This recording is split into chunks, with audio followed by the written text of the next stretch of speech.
Hoy en Derecho Romano, el legado de la sucesión testamentaria. Una inmersión profunda. Esta es la primera parte. En el ámbito jurídico, la ley sucesoria ocupa una posición crucial. Sin embargo, pocas tradiciones legales han influido tanto en la legislación sucesoria contemporánea como el derecho romano. El presente análisis pretende desentrañar la sofisticación y la complejidad del sistema de sucesión testamentaria en el derecho romano y contrastar su evolución con las prácticas modernas. Antes de abordar directamente la sucesión testamentaria en el derecho romano, es crucial comprender que el sistema legal romano no es una mera agrupación de reglas y protocolos, más bien actúa como un reflejo de la cosmovisión romana, incorporando sus valores de moral y filosofía. Conceptos como la virtus o virtud, el mos maiorum o las costumbres de los antepasados y las autoritas o las autoridades morales no eran solo principios abstractos, sino que estaban íntimamente ligados con la práctica y el entendimiento de la ley, incluida la sucesión testamentaria. La virtus en la Roma antigua representaba un conjunto de cualidades éticas, principalmente la valentía, la excelencia y el deber. La formulación de un testamento, entonces, se puede ver como un acto de virtus, en tanto que representa una manifestación formal del deber hacia la familia y la comunidad. Un buen testamento no solo distribuye la propiedad, sino que también cumple con las obligaciones morales y sociales del testador, incluida la continuidad de las tradiciones familiares y la asignación de roles y responsabilidades. Si vemos el mos maiorum o las costumbres de los antepasados, también tenía un papel significativo. Las reglas de sucesión testamentaria reflejaban una fuerte inclinación hacia la preservación del orden social y el respeto por las tradiciones familiares. De ahí la importancia de formalidades como los testamentos de la calitis comitis o la per aes et libram. Estos se daban en etapas tempranas de Roma, que no solo eran procedimientos legales, sino también rituales cargados de simbolismo, destinados a honrar y perpetuar el mos maiorum. Las autoritas, por otra parte, se traducen más acertadamente como autoridad moral, en lugar de simplemente a una autoridad.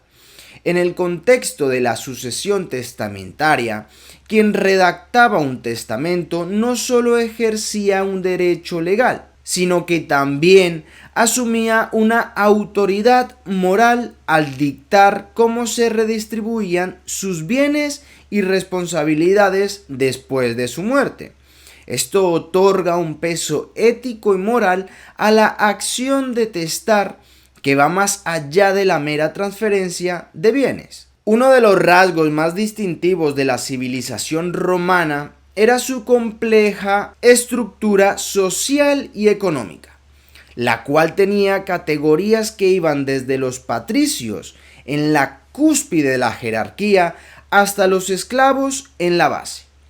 Cada grupo social tenía sus propios derechos y limitaciones, y esta estructura se reflejaba de manera contundente en las leyes, incluida la de las sucesiones testamentarias. Los patricios, pertenecientes a la élite social y económica, tenían un acceso sin restricciones a la formalización de testamentos y a la transferencia de la riqueza y poder. Esto no solo perpetuaba la estructura social, sino que también funcionaba como una herramienta política y económica. A través de la sucesión testamentaria se podían consolidar alianzas y transmitir activos que generaban influencia, como tierras y esclavos. Los plebeyos, aunque también eran privilegiados como los patricios, tuvieron un papel careciente de modificaciones y adaptaciones de las leyes testamentarias. Con el tiempo, especialmente durante y después de la República, los plebeyos ganaron más derechos, lo que permitió una mayor flexibilidad y movilidad social a través de la sucesión testamentaria. Los esclavos, aunque generalmente excluidos de la sucesión testamentaria, no estaban completamente desprovistos de derechos. En ciertos casos, especialmente si eran liberados en el testamento del amo, podían acceder a una forma limitada de la herencia. Este aspecto pone de manifiesto cómo incluso las leyes de sucesión podían ser instrumentos para cuestionar o reafirmar el estatus moral y social de los esclavos. El legado del derecho romano sigue siendo palpable en el derecho civil moderno, particularmente en las leyes de sucesión. El concepto de universalidad de la herencia, donde un heredero asume tanto activos como las deudas del difunto, tiene raíces romanas. Además, las tensiones sociales y económicas que se reflejan en la sucesión testamentaria de Roma se pueden encontrar en debates modernos sobre la igualdad de oportunidades, impuestos a las herencias y la representación legal. Pasemos a ver el marco conceptual de la sucesión testamentaria. En la antigua Roma, la sucesión testamentaria se realizaba a través de un documento legal denominado testamentum. Contrario a las concepciones simplistas que a menudo se tienen de los testamentos como meros instrumentos escritos, el derecho romano los concibe como negotia iuris, actos jurídicos unilaterales que articulan la voluntad póstuma del testador. La sucesión testamentaria se erige por ende como una voluntad deliberada que siempre prevalecerá sobre la sucesión, la ab intestato. Un aspecto que destaca la sucesión testamentaria romana es su carácter de acto unilateral y de última voluntad. La unilateralidad del testamento indica que su confección depende únicamente de la voluntad del testador. Este aspecto se contrapone con las formas contractuales, como los convenios, que requerían el acuerdo de varias partes. Pasemos a ver la diversidad de formas testamentarias. La primera de las formas de testamento romano que debemos considerar es el testamentum calatio comitis. En este, el testador acudía ante la comitia, que era una asamblea popular en un evento que tenía tanto connotaciones civiles como religiosas. En dicha asamblea, el testador anunciaba de viva voz a quienes legaba sus propiedades. Este tipo de testamento se caracterizaba por su solemnidad y su carácter público. La segunda de las formas, denominada testamentum pra aes libram, se lleva a cabo mediante el rito que implicaba una balanza y una pieza de bronce, el aes. Aquí la propiedad era simbólicamente transferida a un amigo o fiduciario cuando el testador enfrentaba una amenaza inminente a su vida. La tercera forma es el testamentum in prosintu. Se lleva a cabo específicamente cuando el testador iba a la guerra. Este acto podía realizarse en presencia del ejército, permitiendo una rápida y efectiva transferencia de bienes en caso de fallecimiento en combate. Por último, el testamentum praetorio era un método alternativo que permitía a individuos que no podían heredar según las leyes civiles, como los esclavos liberados, ser considerados como herederos a través de un procedimiento conocido como labonorium possessio. Todos estos conceptos los hemos visto en profundidad en vídeos anteriores. Sigamos entonces con la capacidad para otorgar y recibir el testamento, la factio activa y la factio pasiva. Para estar facultado en el otorgamiento del testamento, una persona debía cumplir ciertos requisitos, entre ellos tener capacidad jurídica y capacidad de obrar. Según el derecho clásico romano, solo los liberi, ciudadanos libres, y en especial el pater familias, poseían esta testamenti factio activa. Por otro lado, la capacidad para ser beneficiario de un testamento, conocida como testamenti factio pasiva, también estaba regulada. Los latini, que eran los latinos no ciudadanos, y los sometidos a patria potestad, estaban por lo general excluidos de esta capacidad. Más allá de la simple designación de un heredero, los testamentos romanos permitían una sofisticada estructuración de la herencia a través de mecanismos como los fideicomisos y los legados o legatum. Un fideicomiso permitía al testador designar una propiedad que se transmitía al beneficiario solo bajo ciertas condiciones o después de un evento determinado. Por su parte, los legados eran asignaciones específicas de bienes a individuos que no necesariamente eran los herederos principales. En el derecho romano, la caput o el estatus legal de un individuo podía afectar su capacidad para ser nombrado en un testamento. Así, la emancipación, la adopción y otros cambios en la caput de un individuo podían dar lugar a la desheredación. Sin embargo, la desheredación debía ser explícita en el testamento para ser efectiva, lo cual da cuenta de la rigurosidad y formalismo del sistema legal romano. Pasemos a ver la vinculación con otras disciplinas. Desde una perspectiva psicológica, el acto de dejar un testamento puede verse como una extensión del ego, una forma de asegurar la inmortalidad psicológica. Esto se acentúa aún más en una sociedad romana, donde la fama y el honor, como aspectos de la virtud romana, eran cruciales. El testamento era una manera de afirmar la identidad, el estatus y los logros de una persona más allá de la vida, impactando no solo a su familia inmediata, sino también a la comunidad y, en el caso de figuras prominentes, el Estado romano mismo. Desde un ángulo sociológico, los testamentos son documentos que revelan mucho sobre la estructura social y las jerarquías de la Roma antigua. Como he mencionado anteriormente, la posibilidad de acceder a la sucesión testamentaria estaba fuertemente influenciada por el estatus social, lo cual perpetuaba la desigualdad existente.